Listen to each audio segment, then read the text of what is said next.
అభిమానులు మీద పడిపోతుంటే ఎట్లాగా మీరు సీఎం అని చెప్పి అన్నారు, డిప్యూటీ సీఎం అయ్యాను అయినా చాలట్లేదు, ఇంకా మీకు సీఎం అంటున్నారు అన్నటువంటి పాయింట్ ఒకటి. అట్లాగే ఓజీ అంటున్నారు, మీసాలు తిప్పమంటున్నారు, నేను మీసాలు తిప్పితే రోడ్లు పడతాయి, ఇవన్నీ.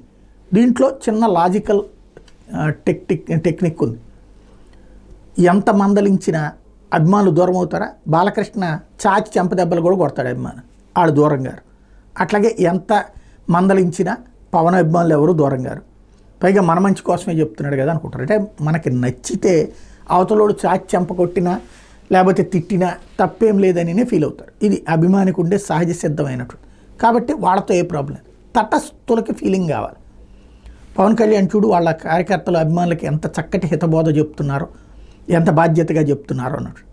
అదే సందర్భంలో ఇక్కడ అసలు లాజిక్ డైవర్ట్ అవ్వాలి. ఏంటంటే ఇదివరకు ఫస్ట్ నుంచి పవన్ సీఎం అని వాళ్ళు నినాదాలు చేసేవాళ్ళు.